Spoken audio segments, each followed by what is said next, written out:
الحمد للہ رب العالمین والصلاة والسلام علی خاتم النبیین وعلی آلہ واصحابہ وازواجہ اجمعین۔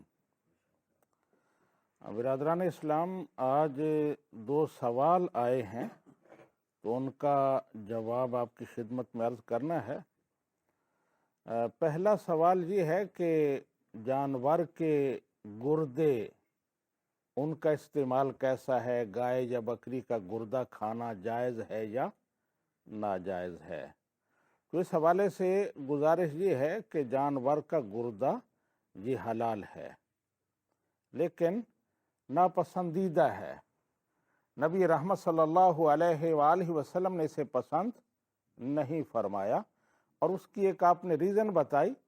حدیث میں ہے، صحابہ اکرام بتاتے ہیں کہ کان یکرہ الکلیتین لمکانہما من البول، کہ نبی رحمت صلی اللہ علیہ وآلہ وسلم گردے کھانا ناپسند فرماتے تھے کیونکہ وہ پیشاب کے قریب ہوتے ہیں، جہاں پیشاب ہوتا ہے مثانہ اس کے قریب ہوتے ہیں، تو اس لیے آپ ناپسند فرماتے تھے۔ تو حرام نہیں ہے، مکروہ تحریمی نہیں ہے، اس کا استعمال اگر کوئی کرتا ہے تو جائز ہے، لیکن نبی رحمت صلی اللہ علیہ وآلہ وسلم نے اسے پسند نہیں فرمایا۔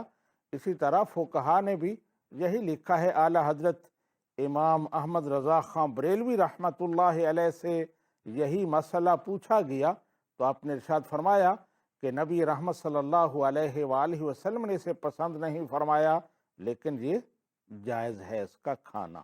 اور اس کی وجہ کیا ہے کہ پیشاب جو ہے وہ اس سے گزر کر مثانے میں جاتا ہے، تو اس وجہ سے تو اس سے یہ بھی آپ سمجھ لیں کہ یہ نجاست جو ہے اس سے دور رہنا اور بچنا کتنا ضروری ہے، کہ جو چیز اس کے قریب ہے اس سے بھی نبی کریم صلی اللہ علیہ وآلہ وسلم دوری اختیار فرما رہے ہیں، اسے بھی پسند نہیں فرما رہے۔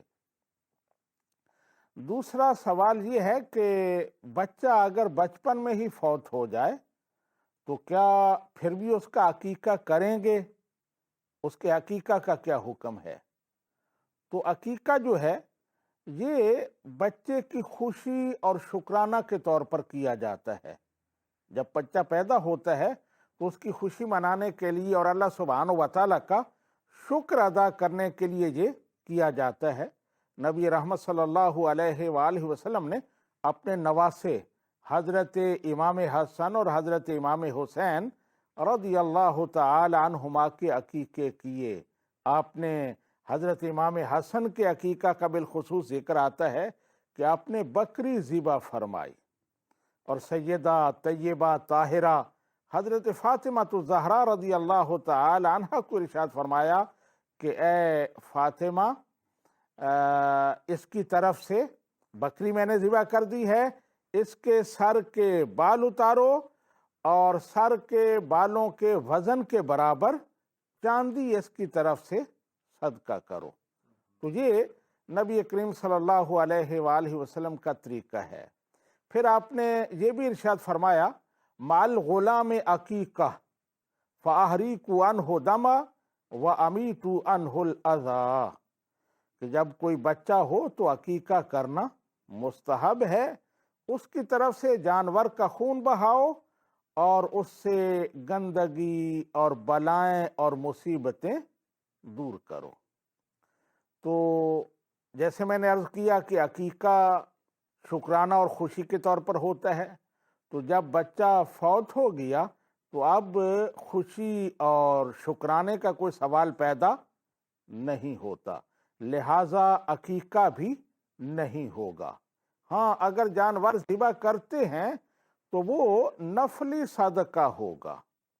اور پھر دوسری وجہ جو نبی رحمت صلی اللہ علیہ وآلہ وسلم نے ارشاد فرمائی، آپ نے ارشاد فرمایا فَأَمِيتُوا عَنْهُ الْأَذَى، اس سے تکلیفیں اور بلائیں دور کرو۔ جب اس کی طرف سے عقیقہ کیا جاتا ہے تو وہ بہت ساری بلاؤں سے، مصیبتوں سے محفوظ ہو جاتا ہے۔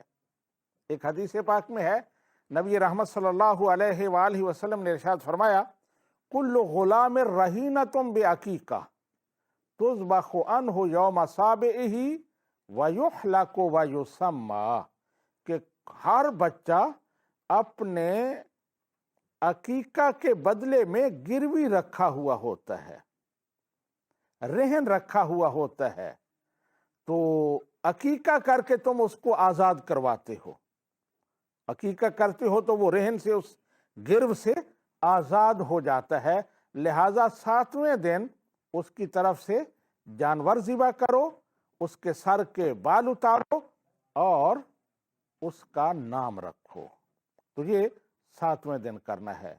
تو اب جب بچہ فوت ہو گیا تو اس کو مستقبل میں بلاؤں مصیبتوں سے بچانے کا کوئی سوال پیدا نہیں ہوتا، لہٰذا بچہ اگر بچپن میں فوت ہو جاتا ہے، مثلا پیدا ہوا 7ویں دن عقیقہ کرنا تھا، تیسرے چوتھے دن فوت ہو گیا، تو اب اس کی طرف سے عقیقہ نہیں ہے والدین پر۔